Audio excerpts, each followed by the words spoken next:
He was mocked for touching a rich kid's piano, but when his fingers hit the keys, the entire room froze.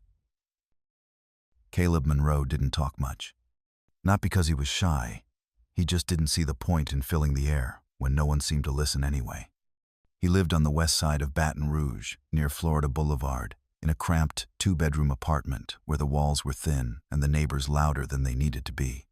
His mom, Tanya, worked double shifts at a local clinic, and his older brother Marcus spent most of his time with a crowd Caleb didn't trust. But Caleb, he had music. Not a fancy piano or some state-of-the-art setup, just an old beat-up keyboard at the rec center down the street. Half the keys didn't work, and the chord sparked if you moved it the wrong way. But to Caleb, it was enough. Every afternoon after school, he'd rush over, fingers itching to play.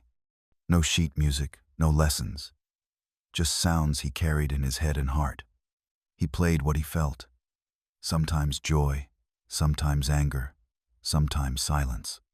No one had taught him, but some things don't need teaching. They just come. At school, Caleb kept his head down. He wasn't a troublemaker, but he wasn't a standout either. Teachers often missed the way he tapped rhythms with his pencil during math, or the way his eyes lit up when the morning announcements played the school anthem. Most of the kids didn't notice him, except when they wanted to borrow answers or pick someone easy to tease.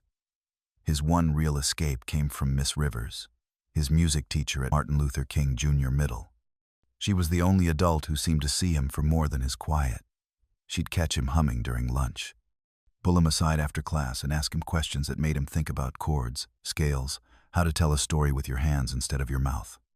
"You hear the world different than most people, Caleb," she told him once, after he improvised a lullaby for a pretend baby assignment. "Don't ever let that go." He didn't plan to. Then one Thursday morning, just before spring break, the school announced a joint event with Bayside Prep, an elite private school across town. It was billed as a community arts exchange, which meant Caleb's class would spend a day attending workshops and watching student performances at the other school. Most kids groaned. Caleb sat up straight. Bayside Prep. He'd heard of it. Big lawns, uniforms, a cafeteria that served sushi. Rumor was their music department had a baby grand in every room. Caleb couldn't picture that. He'd never touched a real piano before. He'd seen one once, though at the downtown concert hall, when his class got free tickets to the Philharmonic. It gleamed under the stage lights like something out of a dream. He didn't hear most of that concert. He was too busy watching the pianist's hands. Now he had a chance to see it for himself. Maybe even play one if no one was looking. Tanya ironed his best shirt the night before the trip, even though it had a small stain near the cuff. "You behave," she said, not looking up from the ironing board. "Don't go embarrassing me in front of those people." "I won't." "Don't touch nothing you're not supposed to," he nodded. He meant it too, but music had a way of making him forget rules. But Caleb had no idea how much one mistake, or maybe one moment of courage, was about to change everything. The bus ride to Bayside Prep was only 30 minutes, but it felt like Caleb had stepped into another planet. As the bus pulled through the iron gates, he stared out the window at rows of perfectly trimmed hedges, fountains that actually worked, and buildings that looked more like museums than classrooms. Kids in matching navy blazers stood in groups, laughing the way people do when they don't have to think about what might happen tomorrow. Everything seemed too clean, too still. Even the sidewalks felt expensive. Caleb followed his classmates off the bus, gripping the strap of his backpack. He didn't say much, just took in the sight of a courtyard with a bronze statue in the center, some founder with a scroll in one hand, and a smug grin carved into his face. Inside, the floors shined like glass. The hallways smelled like lemon polish and fresh paper. No graffiti, no cracked tiles, no teachers yelling from down the hall, just quiet confidence. He walked with the group past displays of student art framed like it belonged in a gallery. One piece had an actual price tag, $200. Caleb stared. He could draw too, but no one had ever offered to buy his sketches. They were herded into an auditorium where the Bayside students were already seated in neat rows. An older man with silver hair welcomed them with the same voice people use at church. He said a few things about unity and creative expression and called the event a celebration of talent from all backgrounds. Caleb looked around and counted. Out of everyone in the room, he was one of maybe 5 black students. Most of the Bayside kids looked like they'd never missed a meal, never been told, day, never had to wait until Friday for new socks. They watched a short performance by the Bayside Jazz Ensemble. It was good, clean, practiced, even impressive, but something about it felt rehearsed in a way that made Caleb's chest tighten. Not because he wasn't good enough, because he knew he was. But no one here would believe that, unless he proved it. They split into breakout sessions. Caleb was assigned to a songwriting workshop in room 208. He walked there with a group of kids he didn't know, staying quiet while others made jokes about cafeteria food and whose Tesla their parents drove. Room 208 was a music room. All right. But not like the one back home. This one had floor-to-ceiling windows, soundproof walls, and instruments lined up like soldiers, guitars, violins, a cello in the corner. But what caught Caleb's eye was the piano, a gleaming black Steinway Grand, bigger than any instrument he'd ever touched. The lid was open, the keys polished like bone. The instructor hadn't arrived yet, and most of the kids took seats without much interest. Caleb didn't. He stood by the wall, eyes locked on the piano like it was daring him. Then he heard a voice behind him. "Don't even think about it." He turned. A tall boy with slicked-back blonde hair was staring at him, flanked by 2 others who looked like they practiced scowling in the mirror. The tall one was wearing a monogram blazer, PJW stitched on the chest. "That's my dad's donation," the boy added. "You got anything like that in your neighborhood?" Caleb blinked, unsure if the kid was being serious or just trying to get a reaction. "I wasn't going to break it." "You sure about that?" The boy smirked. "Careful. Those keys aren't made for dirty fingers." The words hit like a slap. The room got quieter. A few other students turned to watch. Caleb felt heat rise to his ears, but he didn't move. His hands stayed at his sides. The piano seemed farther away now, like it had shifted into another dimension. Part of him wanted to walk out. Another part wanted to speak, but he didn't trust his voice to come out steady. But then someone behind him laughed, and that was all it took for something inside Caleb to change. Caleb didn't remember making the decision. 1 second he was standing still, cheeks hot and heart pounding, and the next he was walking toward the piano. The smirk on the blonde boy's face cracked just slightly. His buddies exchanged a look like they couldn't believe what they were seeing. Caleb didn't flinch.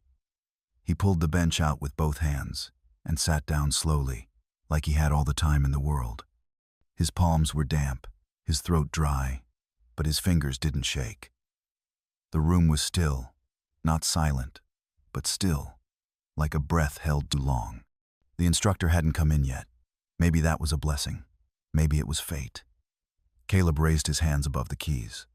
Then he hesitated because this wasn't the busted keyboard from the rec center. This was real. This was weight. This was sound that carried and echoed and filled a room. Not because of volume, but because of presence. He could feel every eye on his back. He could hear Chase's voice echoing inside his head. Dirty fingers, like his skin had somehow stained the air. He took one more breath and pressed the first key. A simple C, soft, clean. It rang out like it had been waiting for him. Then came an E, then G. He built the chord the way he always did, by feel. No one told him how, and no one had to. Music was the only thing that ever made sense without needing to be explained. He let his left hand follow, walking bass notes, gentle at first, then stronger. Then the right hand returned, weaving a melody over the rhythm, something familiar, but unfinished. It was the tune he always played to himself when he was alone, the one he'd never named because it felt too personal, a song that didn't need words to say what he couldn't. The room began to shift. Conversations stopped. Chairs creaked as people leaned forward. The two boys who stood behind Chase no longer looked amused. They looked confused. Chase didn't speak, but his mouth tightened. And Caleb, he didn't even notice anymore. He wasn't playing for them. He was playing for the nights he spent alone in his room, listening to the sounds of his city outside his window. He was playing for the Sundays when his mother swayed to gospel at church, eyes closed, face soft for once. He was playing for the version of himself that had never been told, "Don't touch that." The music swelled. His hands flew faster now, confident and sharp. It wasn't perfect. He missed a note, stumbled on a chord, but it didn't matter. It was raw, alive, the kind of playing that didn't ask permission. When he stopped, the room didn't react right away. There was a pause, the kind that usually follows a punch in the gut. Then a girl near the back let out a soft woo. Another student clapped. A few others joined. Chase didn't move. His hands were clenched at his sides. That wasn't bad. One of his friends muttered, but Caleb heard something else in his voice.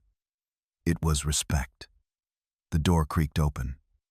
The instructor finally walked in, holding a clipboard. She paused mid-step, looking from Caleb to the stunned class. "Did I miss something?" she asked. A kid near the front nodded slowly. "Yeah, you did?" Caleb stood up, slowly pushing the bench back into place. He didn't say anything. He didn't need to. For once, the silence wasn't awkward. It was earned. But just as Caleb thought it was over, he turned and found something waiting for him in the hallway that he hadn't expected at all. Caleb stepped into the hallway, his chest still tight from the adrenaline, unsure whether to feel proud or afraid. He hadn't planned to play. He hadn't even known if he could, but he did. And now everything felt different. That's when he saw them. A small crowd had gathered outside the music room, students from other workshops, a few teachers, all drawn by the sound. Some looked curious, others surprised, a few even impressed. But the one face Caleb locked onto immediately was Miss Deacquire. She stood near the back, her hand covering her mouth, not in shock, but in something else, something softer. Her eyes shone in a way that made Caleb look down for a second. She walked toward him slowly. "You really played that?"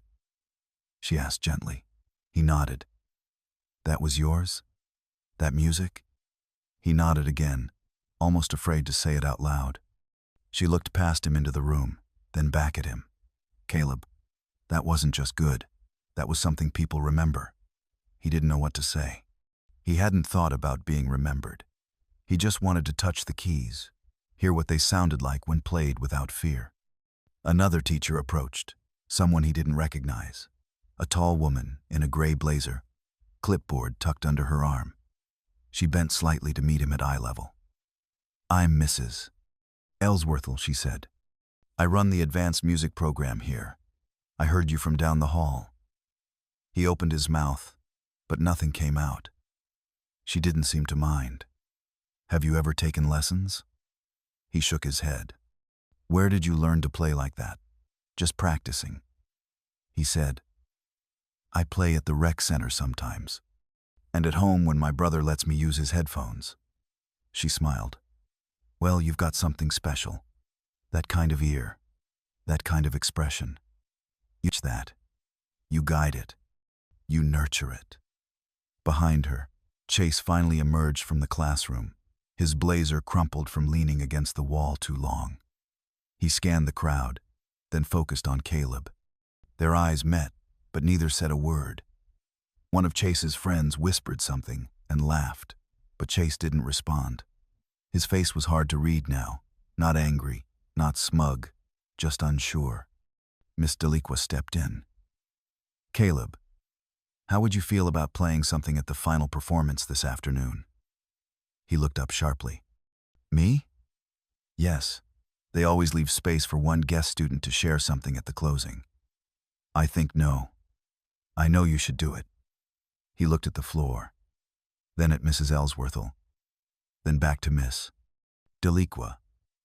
A wave of nerves hit him like a second punch. Performing once in a classroom was one thing. Playing in front of the whole auditorium. "No," he muttered. "You don't have to," M. Deliqua said gently. "But I think you'll regret it if you don't." He knew she was right. He nodded slowly. "Okay." The teachers began to scatter, the hallway clearing, the moment folding back into the day. Caleb followed Miss Deliqua as she led him toward the performance hall. His steps slow, the hallway impossibly long. But something inside him was different now. It wasn't confidence. Not exactly. It was closer to certainty, like when a song plays, and you already know where the notes go, even if you've never heard it before. Chase stayed behind, alone near the doorway.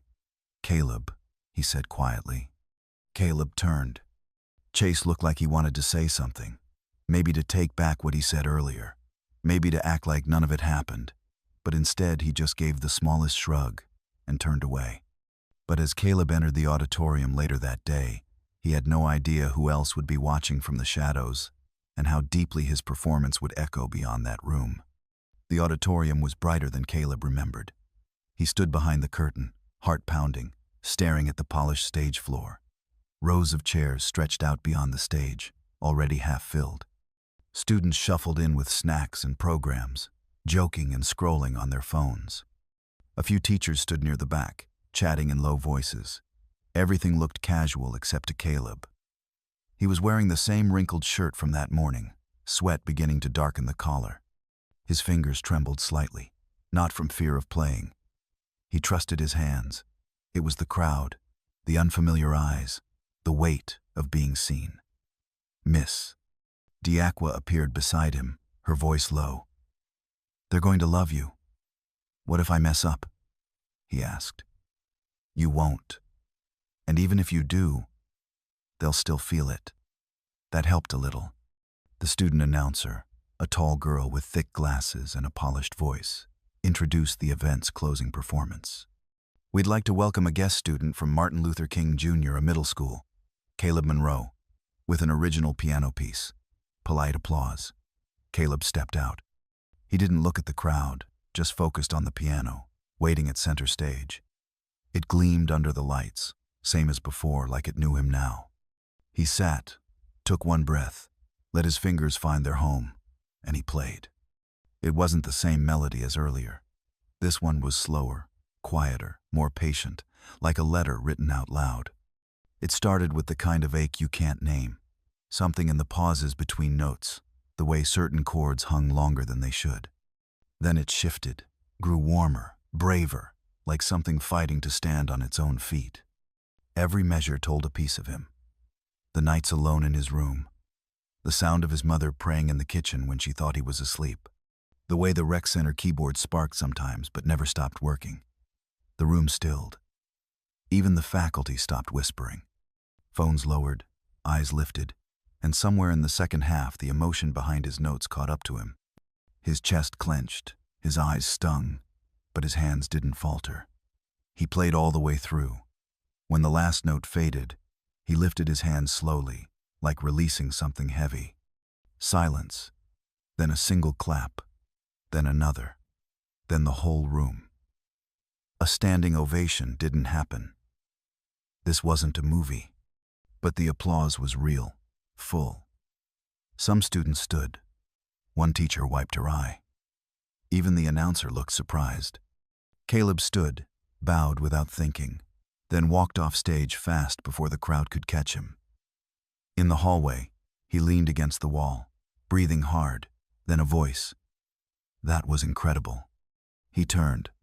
Chase. His blazer was buttoned now, hair a little neater, but the cockiness was gone. He wasn't flanked by friends this time. "I didn't know you could do all that," he said. Caleb said nothing. Chase shifted what I said earlier. I was out of line still. Caleb didn't speak. I guess I just didn't expect it. Caleb looked at him, then said quietly, "You didn't have to." Chase nodded once. "Yeah." And that was it. No big moment, no handshake, just an awkward pause, and two boys standing in a hallway too big for either of them. Miss Dequa came out smiling. "You did it." He managed a breathless laugh.